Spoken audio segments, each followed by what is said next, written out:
Nobody in that family ever said out loud that Rachel was the favorite.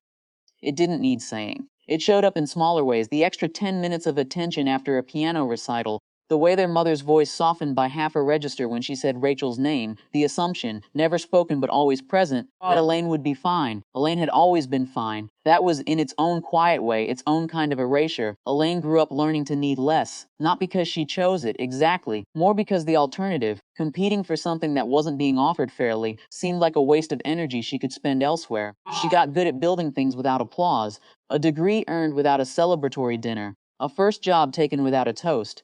Nobody in her family watched closely enough to notice the pattern, which suited her, mostly, more than she liked to admit. By the time she was 34, she'd built something none of them understood, mostly because none of them had asked. A software company she'd started in her spare bedroom had been acquired 2 years earlier, quietly, without fanfare, for an amount that still didn't feel real to her most mornings. She didn't post about it. She didn't correct people who assumed she worked in tech. Nothing fancy. The money sat in accounts she rarely thought about, evidence of a decade of unglamorous discipline nobody else had been present for. She almost didn't go to Thanksgiving that year. She went anyway, the way you attend things out of habit more than desire. The dinner was ordinary until it wasn't. A cousin, halfway through a story about industry gossip, mentioned casually, the way you mention something you assume everyone already knows, the acquisition, the number. Elaine's name attached to both. The table went still in that specific half-second way rooms go still when a hierarchy silently rearranges itself. Rachel's fork paused above her plate. Their mother's expression did something complicated, landing somewhere between confusion and recalculation. Their father didn't move at all. 15 million, Rachel repeated, like the number itself might be a misunderstanding if she said it slowly enough.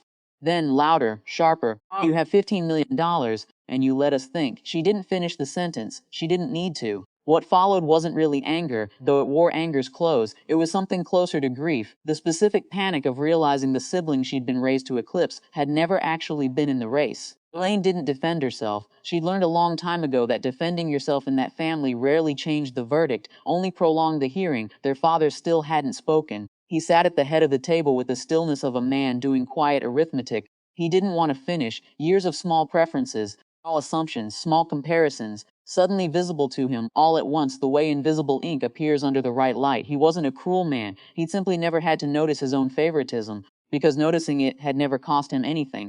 It was costing him something now. The moment that actually mattered wasn't Rachel's outburst. It was what came after.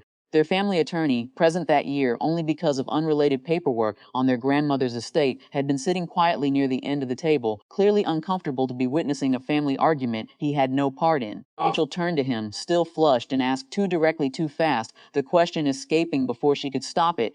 Is she getting more of the inheritance now? Is that why she never said anything? The attorney hesitated, the practiced hesitation of someone deciding whether a factual answer would do more harm than a diplomatic one. But the question had been asked plainly in front of everyone, and plain questions, in his experience, deserved plain answers. Actually, he said, Elaine formally declined any inheritance claim 3 years ago. In writing, she didn't request anything in return.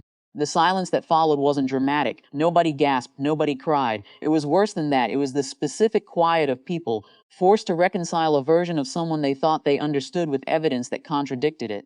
Elaine hadn't been quiet all these years because she had nothing. She'd been quiet because she'd already made peace with getting nothing, long before anyone knew she didn't need it. Their mother said her name, just Elaine, like she was trying the word out for the first time, unsure what it meant now. Elaine didn't explain. She could have said it was never about the money, that stepping back from the inheritance years ago had simply felt like closing a door that had never really opened for her anyway. She could have said she didn't need their fairness now that she'd built her own, but saying any of it would have turned this into the kind of moment where she performed grace for an audience that had rarely offered her any, and she was tired, suddenly, of performing anything at all. She stood, thanked her mother for dinner in a voice that was calm rather than cold, and left before dessert. Nobody stopped her. Rachel didn't apologize. Their father still hadn't said a word, though something in his face watching her leave suggested he understood, too late, in the specific way understanding always arrives too late in families like this, that his years of subtle preference had never actually been invisible. They'd just never been named. Driving home, Elaine didn't feel triumphant. She didn't feel devastated either. She felt mostly like someone standing in a room where the furniture had finally been rearranged to match a floor plan she'd known about for years. No shock, just confirmation. She didn't call her mother that week. She didn't reach out to Rachel. Wasn't punishing anyone. There was simply nothing urgent left to say, and no repair sturdy enough yet to attempt. Some things, she was learning, don't resolve neatly just because the truth finally surfaces. Sometimes the truth just sits there, undeniable, while everyone decides slowly and separately what to do with it. She kept building her life the way she always had, quietly, without needing anyone's applause to know it counted.